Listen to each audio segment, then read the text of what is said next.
Hello, my name is Joan E. Murray. I am the author of 28 inspirational books and have a ministry called Joan Murray Ministries, and the second leg of it, Seeds of Hope Worldwide Missions. We travel around the world and including the United States, sharing the gospel and taking care of the needs of the widows, the poor, and the orphans. I'm sharing today from my newest book, Broken Yet Unstoppable. All of my books are owned by the ministry, and this is how we fund our vision around the world. Today I'm reading from Broken Yet Unstoppable. Have you ever experienced brokenness as a result of some difficult life situations, such as the death of a loved one, severe sickness, or the loss of something dear to you? Some people can attest to this. Life has some difficult moments, and we must find ways to anchor our souls when things become unbearable. Some people will anchor their hope in individuals, while others will seek to find hope and peace in the presence of Jesus. If you first find your solace with family or friends, know they can encourage and support you, but ultimately they cannot ease your burdens or vanquish your hurt and pain. In those moments, your only trustworthy source of help is Jesus. Let me share a brief personal story that embodies our struggles in life's most difficult moments. A few years ago, I had problems with my right rotator cuff and was in agonizing pain. I went to the doctor and discovered I had a frozen shoulder. I could not use my right arm or drive for many months. The pain was unending. A few months later, I developed shingles as a result of the stress. The combination of these two issues were unbearable. Words cannot describe the struggles I face, waiting for them to heal. I pray to God often, just trying to escape the pain. Although I found comfort in prayer, the pain persisted, but ultimately I was pain-free. I know people who will ask the why me question in their painful struggles.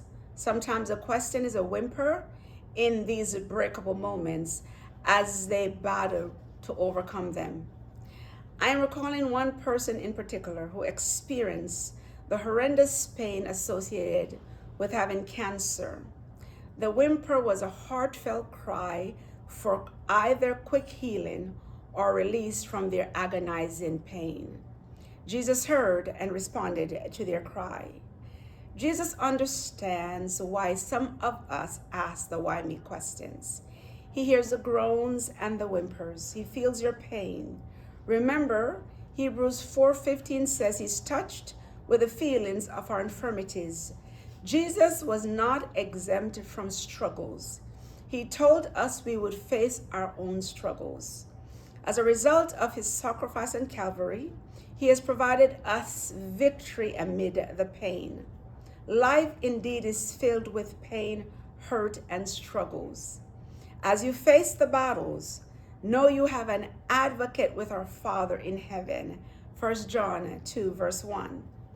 Isaiah 40, verse 31 gives reassurance for the seasons of brokenness that have wearied you. It says, "But those who hope in the Lord will renew their strength.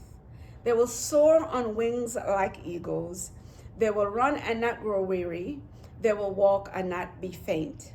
Galatians 6:9 says, "And let us not grow weary in doing good, for in the due right season we will reap if we do not give up." There is a reward at the end of these hard things. You can securely anchor your hope in Jesus.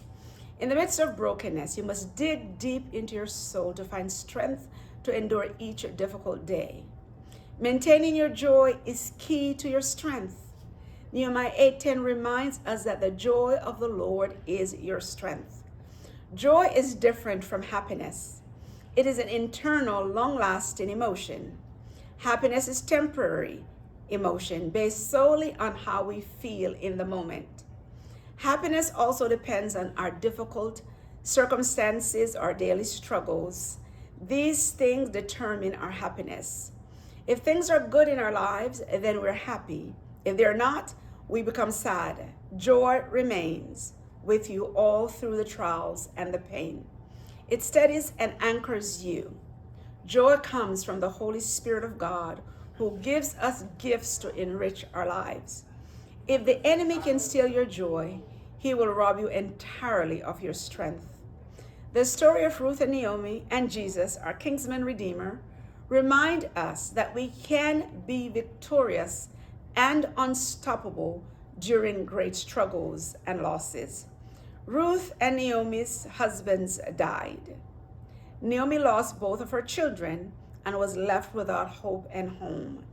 Their stories remind us that people all around us are hurting.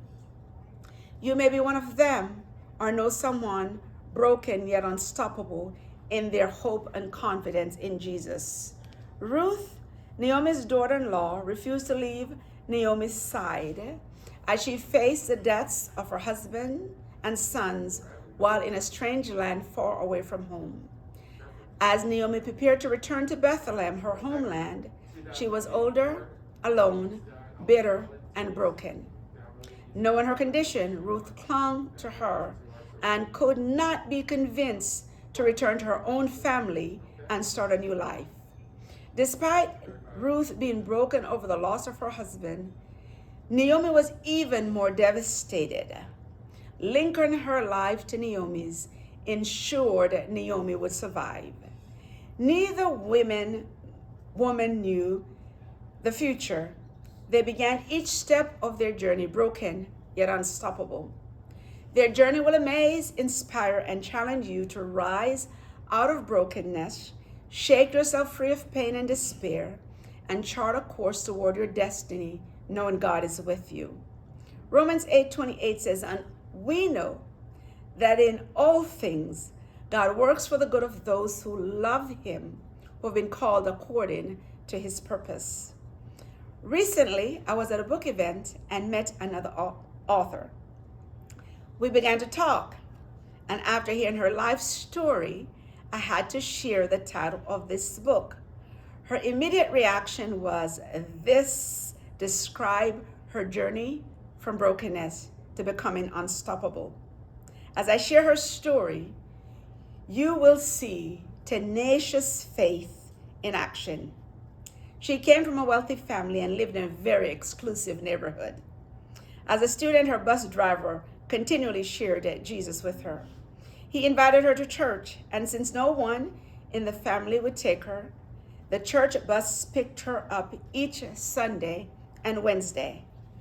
After a short while, her parents became embarrassed about the unsightly bus in their community and their neighbors' reactions. They would no longer allow the bus to pick her up at home.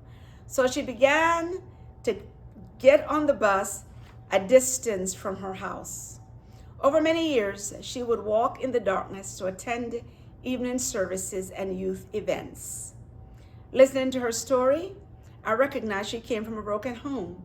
She was part of a step family and that family dynamics.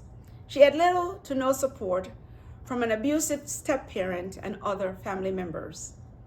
The remarkable thing was that despite all she endured, she had a joyful personality and used her gifts to help many students.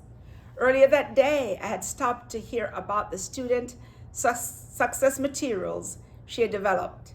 Later, I was asked to read a segment from my book, "You Can Trust Him," as part of the event. After I read, she asked the author at the table between us if I was the one reading. Naturally, the author expressed surprise because I was standing only a few feet from her. Why did she ask the question? She was legally blind and could only see shapes. She could not make out my features nor tell me the color of my shirt, even though I was wearing a bright blue shirt. You would not know she was blind as she spoke to the people who visited her table. Remarkable, right? She learned her materials and presented them from her memory. This amazing woman was broken, yet unstoppable. She was fearless and refused to give up on life, even though she had this significant disability.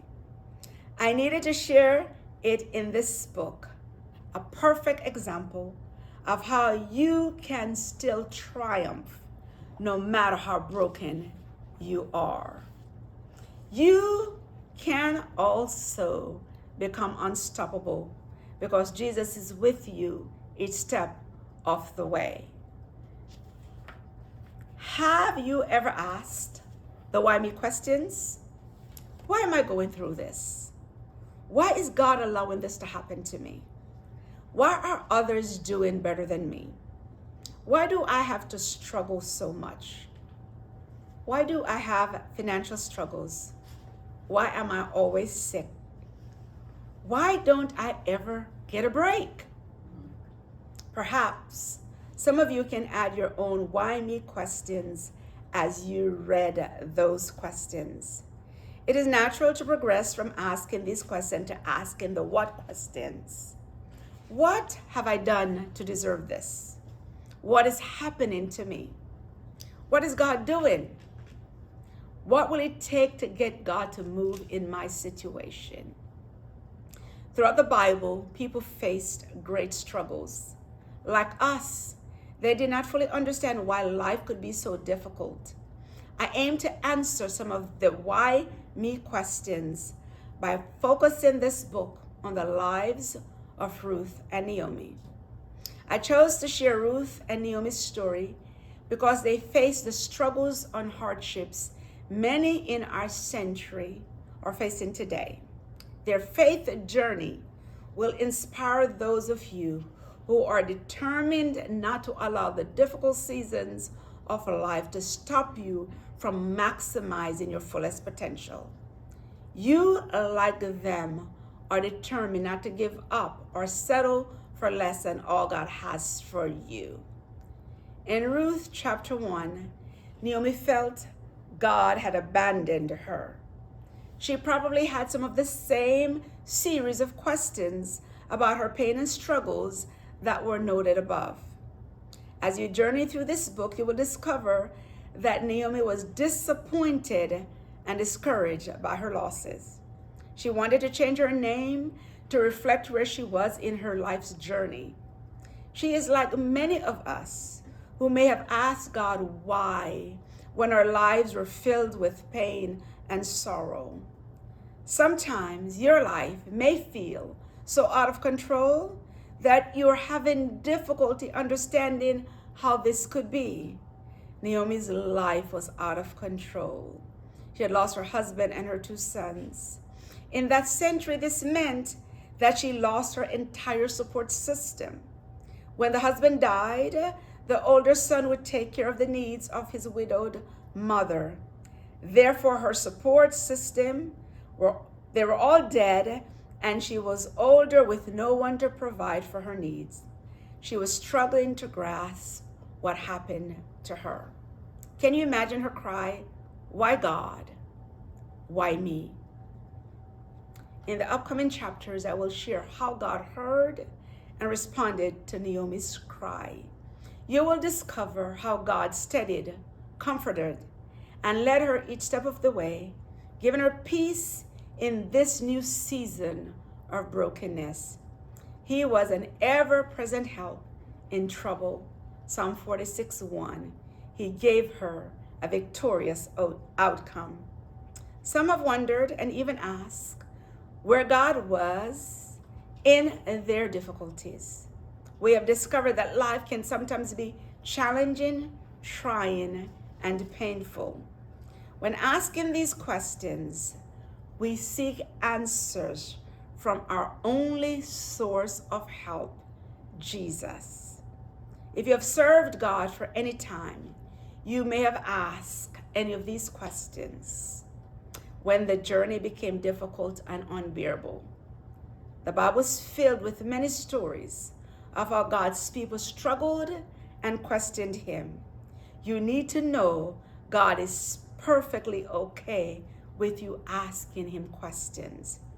He's never offended when we question our difficult circumstances. Why? He's our Father and cares about our concerns. He wants us to come to Him for the answers.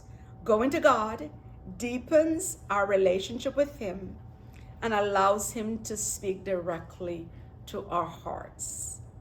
Have you discovered yet that your spiritual growth does not happen on the mountaintops, but in the valleys of struggles and hardships? Think about it. Reflect on your life and examine the season in which you've grown the most.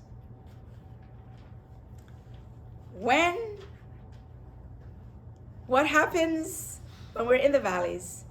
We learn to lean on the only one who understands our struggles and can deliver us from the situations we face.